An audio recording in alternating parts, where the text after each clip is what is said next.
स्वागत है आपका स्मार्ट एजुकेशन में। इस वीडियो में हम चर्चा करेंगे एनसीईआरटी जियोग्राफी क्लास 6 का चैप्टर 1 हिंदी में।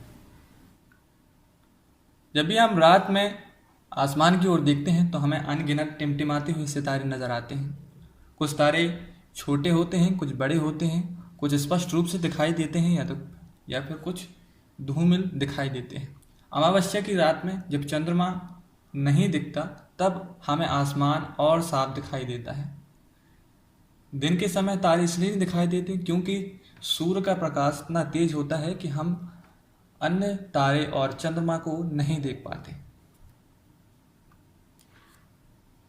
खगोलीय पिंड एक टर्म यूज हुआ है, खगोलीय पिंड। खगोलीय पिंड का मतलब होता है सूर्य, चंद्रमा और वे सभी चीजें जो हमको रात में आसमान में दिखाई देती हैं और ग्रह, ये सभी वस्तुएं या सभी पिंड को हम खगोलीय पिंड कहते हैं। पिंड का मतलब होता है बॉडीज। कोई भी वस्तु या कोई भी बड़ी वस्तु, छोटी वस्तु, उनको हम पिंड कहते हैं। सूर्य हमारे सौरमंडल का केंद्र है और यह भी एक तारा है। हम आगे समझेंगे सूर्य के बारे में, लेकिन हम समझते हैं कि तारा होते क्या है। इसमें दिया हुआ है कि तारे जो होते हैं ये बहुत बड़े खगोलीय पिंड होते हैं। इनका आकार बहुत बड़ा होता है, ये गर्म होते हैं और इनके पास स्वयं की खुद की ऊष्मा और प्रकाश होता है। जैसे तारे जो होते हैं वो किसी दूसरे पिंड से ऊष्मा नहीं लेते, इनकी खुद की ऊष्मा और खुद का प्रकाश होता है। जैसे हमारे जो सबसे नज़दीक तारा है सूर्य, उसका खुद का प्रकाश और खुद की ऊष्मा है। वह बहुत बड़ी मात्रा में ऊर्जा का उत्सर्जन करता है, बहुत बड़ी मात्रा में प्रकाश निकलता है और ऊष्मा निकलती है। आपको इस इमेज में ध्रुव तारा दिख रहा होगा। ध्रुव तारा उत्तर की दिशा में एक तारा है, उत्तर की दिशा का एक तारा है। यह तारा हमेशा चमकता रहता है और यह हमेशा उत्तर की दिशा में ही होता है। इस तारे को हम इस तरह से पहचान सकते हैं कि आपको नक्षत्र मंडल के बारे में पता होता है। नक्षत्र मंडल का मतलब होता है कि बहुत सारे तारों का समूह कोई एक डिजाइन बनाता है तो उसको हम नक्षत्र मंडल कहते हैं। बहुत सारे तारों का समूह, जैसे कि हम इस तारा समूह को देख रहे हैं। इसमें कितने तारे हैं? 1 2 3 4 5 6 7 तारे हैं। इसको हम बोलते हैं सप्तऋषि तारा मंडल या नक्षत्र मंडल। तो इस सप्तऋषि तारा मंडल के जो ये 2 तारे हैं, अगर इनको हम आगे की ओर बढ़ाएं, एक इमेजिनरी लाइन को खींचें, तो हम ध्रुव तारे तक पहुंच सकते हैं। इस ध्रुव तारे तक पहुंचने के लिए इन 2 तारों का हम सहारा ले सकते हैं। ये 2 तारे यहाँ पर भी हो सकते हैं बाद में, और फिर ये यहाँ पर भी हो सकते हैं, लेकिन इनका डायरेक्शन जो है हमेशा इस ध्रुव तारे की ओर ही रहेगा। इसको हम बोलते हैं सप्तऋषि तारा मंडल। इसको इंग्लिश में आर्सा मेजर या बिग बियर भी कहा जाता है। ध्रुव तारे को हम दिशा सूचक के तौर पर भी ले सकते हैं। जैसे कि अगर हम किसी दिशा में जा रहे हैं तो हमको ये पता करना है कि वह कौन सी दिशा है, तो हम ध्रुव तारे को देखकर पता कर सकते हैं। क्योंकि ध्रुव तारा हमेशा नॉर्थ की ओर होता है, उत्तर दिशा में होता है, तो हम उससे हिसाब लगा सकते हैं कि पीछे की दिशा दक्षिण होगी और पश्चिम पूर्व की दिशा कौन सी होगी, जैसे इस इमेज में हमको दिख रहा है। और भी नक्षत्र मंडल है, जैसे बिग डिपर, लिटिल डिपर, और भी यहाँ पर नक्षत्र मंडल अलग अलग आप देख सकते हैं, अलग अलग संरचनाएं बनाते हैं ये तारामंडल। बहुत सारे तारामंडल होते हैं, यहाँ तो मैं कुछ ही बता पा रहा हूँ। ये नॉर्थ साइड के तारामंडल है ये। अब हम बात करते हैं सौरमंडल की। सौरमंडल का जो सेंटर होता है वो होता है सूर्य। सूर्य के बाद 8 ग्रह होते हैं। हमारा ग्रह तीसरे नंबर में आता है, पृथ्वी। पहले ग्रह का नाम है बुध। बुध, इसको इंग्लिश में मरकुरी बोलते हैं। दूसरे ग्रह आता है शुक्र, इसको वीनस कहते हैं। और फिर इसके बाद आता है अर्थ, इसको पृथ्वी कहते हैं, पृथ्वी जिसमें हम रहते हैं। इसके बाद चौथे नंबर पे आता है मंगल, मार्स, जिस पे अभी मार्स मिशन भेजा गया। और फिर इसके बाद ये आपको एक ब्लैक कलर की पट्टी दिख रही है, इसको हम बोलते हैं क्षुद्र ग्रह पट्टी। ये बहुत सारे क्षुद्र ग्रह हैं, उनकी एक पट्टी है। यहाँ पर ये क्षुद्र ग्रह, ऐसा माना जाता है कि ये पहले ये क्षुद्र ग्रह थे, किसी जो ग्रह थे उसके पार्ट थे, लेकिन किसी कारण से ये टूटकर ये अलग अलग हो गए और ये अब सूर्य की परिक्रमा कर रहे हैं। जैसे ग्रह सूर्य की परिक्रमा करते हैं चारों तरफ, ऐसे ही शुद्ध ग्रह की जो पेटी में जो बहुत सारे शुद्ध ग्रह हैं ये भी सूर्य की परिक्रमा करते हैं। इस शुद्ध ग्रह पेटी के बाद ये जो पट्टी है, इस पट्टी के बाद आता है जुपिटर। जुपिटर, इसको हम हिंदी में बृहस्पति कहते हैं। जुपिटर आकार में बहुत बड़ा है। इसके बाद आता है शनि। शनि को सैटर्न कहते हैं। शनि के ये वलयाकार रिंग्स, आप वलय देख रहे हैं, रिंग्स कहलाती हैं ये। इसके बाद आता है यूरेनस। यूरेनस के बाद आता है नेपच्यून। ये आपको नेपच्यून दिखे। अब इनके बारे में हम सामान्य जानकारी ले लेते हैं। जैसे बुध की बात करें तो बुध सबसे नज़दीक है, तो इसका जो परिक्रमा काल है वो भी कम होगा। 88 दिन में ये सूर्य का एक चक्कर मार लेता है और ये अपने अक्ष पर घूमना जो है, अपने अक्ष पर घूमना, इसको जैसे पृथ्वी अपने अक्ष पर 1 घंटे में यानी 1 दिन में घूम लेती है, 24 घंटे में एक चक्कर मार लेती है, वैसे ही जो होता है बुध 59 दिन में यानी 59 डेज में ये अपना एक चक्कर मार पाता है अपने खुद के एक्सिस के। फिर इसके बाद आता है शुक्र। शुक्र यानी वीनस। वीनस को पृथ्वी का जुड़वा बहन या जुड़वा भाई, जो भी आप बोलें, कहते हैं, क्योंकि ये पृथ्वी के जैसे ही दिखता है लेकिन पृथ्वी से बहुत अलग है, क्योंकि इसमें जीवन नहीं है। तो शुक्र जो है का जो परिक्रमा काल है वो 255 दिन है और ये अपने अक्ष पर घूम पाता है 243 दिन में।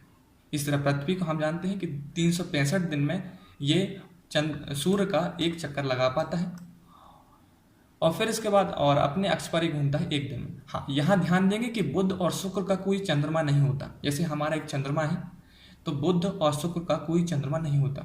पृथ्वी का एक चंद्रमा होता है, हमको पता है, और इसके बाद मंगल के 2 चंद्रमा होते हैं और ये अपने अक्ष पर 1 दिन में घूम पाता है। जैसे पृथ्वी घूमती है 1 दिन में घूमती है, तो 12 घंटा की रात और 12 घंटा का दिन होता है। सूर्य के चारों तरफ इसको परिक्रमा करने में 687 दिन लगते हैं। बृहस्पति की बात करें तो बृहस्पति सूर्य का चक्कर लगाने में इसको 11 साल और 11 महीने का समय लगता है, लगभग 12 साल का समय लग जाता है और ये अपने अक्ष पर 9 घंटे 56 मिनट में घूम पाता है। जैसे ये देखिए बृहस्पति, ये 9 घंटे इसको समय, 9 घंटे 56 मिनट यानी लगभग 10 घंटे का समय इसको लग जाता है। इसकी चंद्रमाओं की जो संख्या है, जैसे अपने यहाँ एक चंद्रमा है, इसकी चंद्रमाओं की संख्या ज़्यादा है, 53 है। अब ये और बढ़ गई है और भी नए चंद्रमा इसके खोजे गए हैं, ये पुराना डाटा है। इसके बाद आता है शनि। शनि का जो परिक्रमा काल है वो है 29 ईयर्स 5 मंथ और इसका जो घूमन काल है खुद की अक्ष पर घूमना वो 10 घंटे 40 मिनट का है और इसकी चंद्रमा की जो संख्या है वो है 53। ये भी बढ़ गई हैं, अब और नई नई खोजें हुई हैं, ये बुक पुरानी है इसलिए इसमें उस हिसाब से डाटा दिया हुआ है। अब इसके बाद आता है यूरेनस। यूरेनस जो है सूर्य की ओर जो चारों तरफ जो परिक्रमा करता है वो उसको 84 साल लग जाते हैं। बहुत लंबा समय है 84 साल, इतना तो मानव का जीवन ही होता है, ठीक है ना। इससे कम होता है वैसे तो, एवरेज तो कम होता है, लेकिन इतना कई लोग जी लेते हैं 84 साल। फिर इसके बाद आता है अपने अक्ष पर ये घूमता है 17 घंटे में और इसकी चंद्रमाओं की जो संख्या है वो लगभग 27 है। इसके बाद नेपच्यून की बात आती है। नेपच्यून को परिक्रमा करने में 164 साल लग जाते हैं, यानी आप 2 जन्म ले लेंगे तब जाके ये सूर्य का एक चक्कर मार पाएगा और अपने अक्ष पर ये घूमता है 16 घंटे में और 16 घंटे 7 मिनट और इसके चंद्रमाओं की संख्या 13 है। अब यहाँ पर 2 चीज़ें आप देखेंगे कि ये जो है ये दूसरे कलर में है और ये दूसरे कलर में है। ऐसा क्यों? ये इसलिए है क्योंकि इनको हम आंतरिक ग्रह बोलते हैं। जो क्षुद्र ग्रह पट्टी है इसके अंदर जो ग्रह हैं इनको हम बोलते हैं आंतरिक ग्रह। आंतरिक ग्रह बोलने के 2 कारण, एक तो इस सूर्य के सबसे नज़दीक है और दूसरी बात ये चट्टान से बने हुए हैं। मतलब जैसे इनका जो धरातल है, इनकी जो धरती है वो कैसे रहेगी? ठोस रहेगी। जैसे हमारी पृथ्वी की धरती कैसी है? ठोस है। तो इसी तरह चारों ग्रहों की जो धरती है वो कैसी होती है? ठोस होती है, ठोस से बने होते हैं। इसके बाद जो क्षुद्र ग्रह पट्टी है उसके बाद के जो ग्रह हैं वो सभी गैसीय हैं, गैस हैं और उसमें तरल पदार्थों से बने हैं और ये आकार में भी बहुत बड़े होते हैं। जुपिटर और शनि, नेपच्यून और जो यूरेनस है ये आकार में बहुत बड़े हैं। हमारी पृथ्वी, शुक्र और मंगल से बहुत बड़े होते हैं। तो ये दो चीज़ें आपको समझ में आ गई।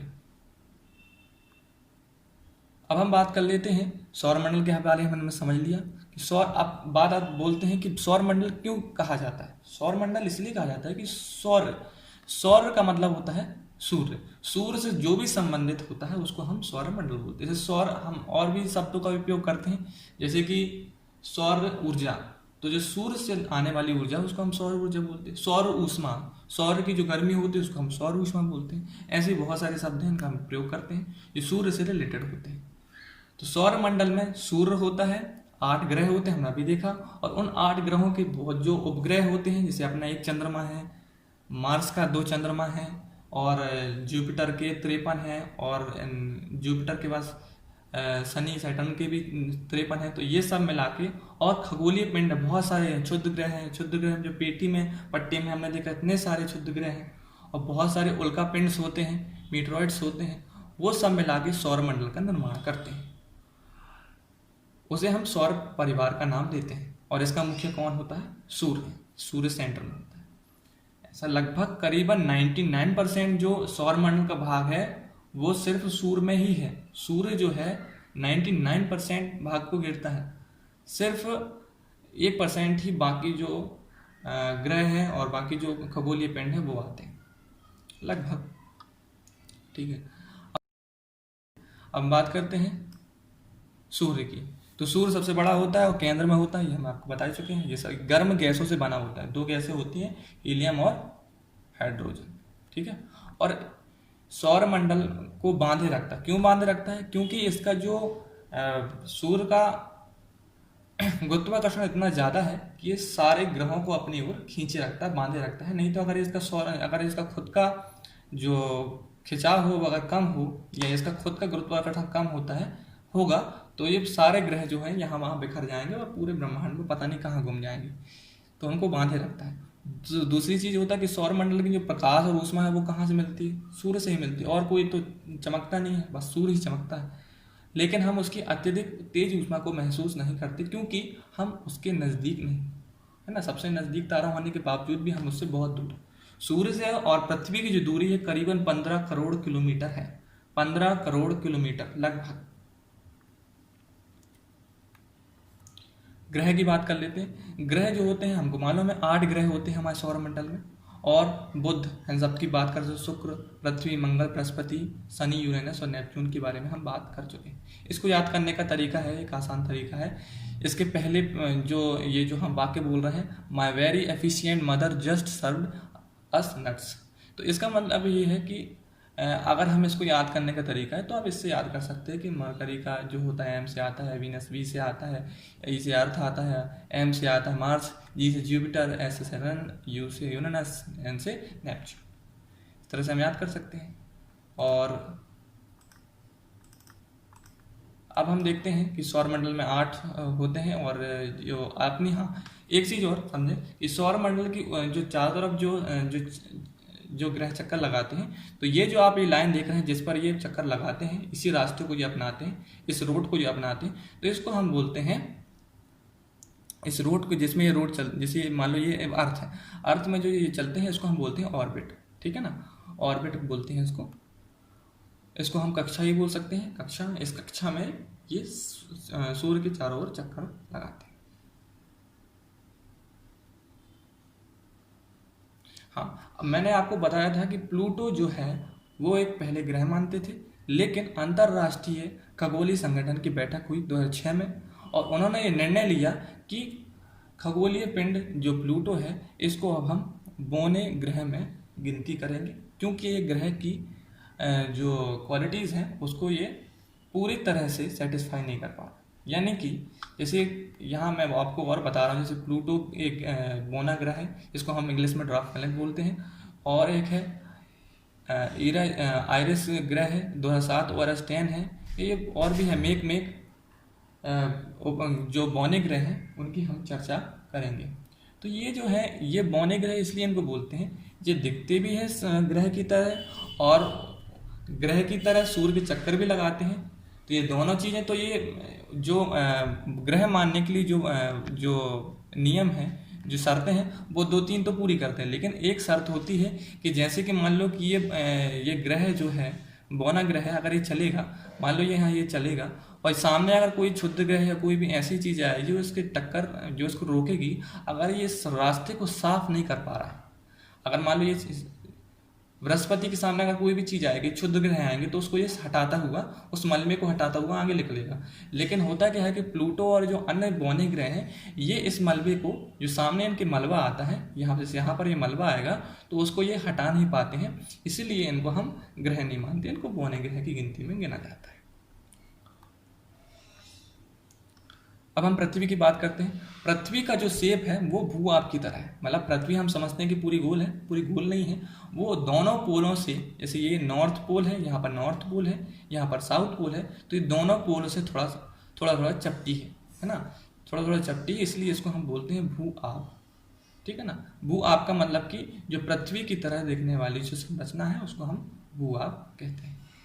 तो ये जो पृथ्वी है भू आप की तरह दिखती है, और इसमें से सौरमंडल में यही एकमात्र ग्रह है जहाँ पर जीवन संभव है, क्योंकि यहाँ पर पानी की भी है, वायु भी है, और जो जरूरी गैसें हैं, ऑक्सीजन, वो भी यहाँ पर मौजूद है। तो पृथ्वी का खुद का जो वायुमंडल है और वो जीवन के लिए अनुकूल है। पृथ्वी सौरमंडल का सबसे अद्भुत ग्रह भी माना जाता है, इन्हीं कारणों से यहाँ पर जीवन है। अंतरिक्ष में देखने से हमको जो पृथ्वी है वो कैसा दिखाई देता है, नीला दिखाई देता है, क्योंकि इसके ज़्यादातर भाग में, यानी कि ज़्यादातर भाग में इसके पानी है। पानी का परसेंटेज कितना है, हमारे 71% में पानी है। अब हम बात करते हैं चंद्रमा की। चंद्रमा जो है हमारे पृथ्वी का उपग्रह है, एक महत्व उपग्रह है, प्राकृतिक उपग्रह है, और इससे हमारी पृथ्वी से चंद्रमा की दूरी लगभग 3,84,400 किलोमीटर दूर है, ठीक है ना। ये कम, अब सूर्य से और इसकी तुलना अगर हम करें तो सूर्य तो 15 करोड़ किलोमीटर है, और जो चंद्रमा है हमारी पृथ्वी से 3,84,400 किलोमीटर दूर है। तो आप अंदाजा लगा सकते हैं कितनी दूरी है, दोनों में कितना अंतर है, इसलिए हमको चंद्रमा इतना बड़ा दिखाई देता है। यहाँ पर आप देख सकते हैं जब हम रॉकेट को छोड़ते हैं तो उसमें 3-4 स्टेजेस आते हैं। तो पहला स्टेज ये होता है, फिर दूसरे स्टेज में क्या होता है कि रॉकेट जो है वो खुलकर नीचे गिर जाती है, ठीक है ना। और जो आगे वाला भाग है, जो सैटेलाइट है, वो आगे बढ़ जाती है, फिर वो आगे जाके फिर ये सैटेलाइट लॉन्च हो गई, फिर ये सैटेलाइट पृथ्वी के चारों ओर घूमने लगती है। तो ये रॉकेट जब ये नीचे गिरती है तो ऐसा नहीं कि पृथ्वी में आते, वो गिरते गिरते वो जल जाती है। हमको मालूम है कि कोई भी जब चीज़ पृथ्वी में गिरती है, हम आगे पढ़ेंगे, गिरेगी तो वो पूरी जल जाती है। जो वायुमंडल है, वायुमंडल में जो गैसें हैं उससे घर्षण के कारण वो पूरी। क्षुद्र ग्रह के बारे में हम चर्चा करेंगे। क्षुद्र ग्रह मतलब कि एस्ट्रॉइड्स हिंदी इंग्लिश में बोलते हैं एस्ट्रॉइड। हमने आपको पहले एक पट्टी दिखाई थी, वो क्षुद्र ग्रह की जो पट्टी है, वहाँ पर ये ऐसे इस तरह के पत्थर होते हैं, पत्थरों जैसे, बहुत बड़े बड़े भी होते हैं, बहुत छोटे छोटे भी होते हैं। तो ये तारों, ग्रहों और उपग्रहों के अतिरिक्त ये बहुत सारे होते हैं जो सूर्य के ओर चारों ओर चक्कर लगाते हैं। इनकी संख्या ज़्यादातर मंगल और बृहस्पति की कक्षाओं के बीच में होती है, बाकी और कहीं भी थोड़ा 1-2 पाए जाते होंगे। वैज्ञानिकों के अनुसार क्षुद्र ग्रह जो होते हैं पहले ग्रह के विभाग थे, लेकिन पहले कई वर्ष पहले जब विस्फोट हुआ था, किसी ग्रहों से टक्कर हुई थी, तो ये टूटकर उनसे अलग हो गए थे। उल्का पिंड की बात करें, उल्का पिंड जो होते हैं, मैं आपको अगला चित्र बताता हूँ, ये इससे आपको अच्छे समझ में आएगा। जैसे कि हमने अभी पढ़ा है एस्ट्रॉइड्स के बारे में, ये पत्थर होते हैं, ठीक है ना, और उससे छोटे होते हैं मीटरॉइड्स, उससे छोटे होते हैं मीटरॉइड्स। जब ये मीटरॉइड्स जो होते हैं जब पृथ्वी की ओर आते हैं तो ये यहाँ पर जब ये नीचे आते हैं तो यहाँ हमारा जो वायुमंडल है, हमारी पृथ्वी का जो वायुमंडल है, इससे घर्षण होता है, और घर्षण से ये जल उठते हैं और ये जलते हुए नीचे आते हैं। हम तभी बोलते हैं कि देखो तारा टूटा। वो तारा नहीं टूटा, वो मीटरॉइड्स जो होता है जब नीचे गिरता है तो वो जलता हुआ प्रतीत होता है, ठीक है। और अगर वही नहीं जल पाया, पूरा नहीं जल पाया, और वो पृथ्वी में आके गिरता है तो उसका हम बोलते हैं मीटरॉइड, ठीक है ना। मीटरॉइड और मीटरॉइड अंतर। ऊपर जो होता है एस्ट्रॉइड, जो एस्ट्रॉइड को आप देख रहे हैं, एस्ट्रॉइड मीटरॉइड से बड़ा होता है। एक होता है कॉमेट। कॉमेट जो होता है इसको हम धूमकेतु बोलते हैं। धूमकेतु भी सूर्य के चारों चक्कर लगाता है, और इसमें एक पूंछ की तरह ये जलता हुआ फायरिंग टाइप से रहता है। और ये सामने का जो भाग होता है वो आइस से बना हुआ, आइस और रॉक से का रहता है, और पीछे इसके चिंगारी की तरह, पूंछ की तरह जलता हुआ दिखाई देता है। ये कॉमेट धूमकेतु कहलाता है। तो यहाँ पर हम उल्का पिंड की बात कर रहे थे। सूर्य के चारों ओर जो छोटे छोटे टुकड़े होते हैं उनको उल्का पिंड बोलते हैं। इसमें आप मीटरॉइड से मैं आपको बताया। कभी कभी ये जो उल्का पिंड से पृथ्वी के इतने नज़दीक आ जाते हैं कि ये घर्षण जलने लगते, फिर वो उससे, मैंने बताया ना आपको कि उसको क्या बोलते हैं, मीटरॉइड के बाद बोलते हैं मीटियोर बन जाता है। फिर मीटियोर अगर नीचे गिर गया उसको हम बोलते हैं मीटरॉइड। ठीक है।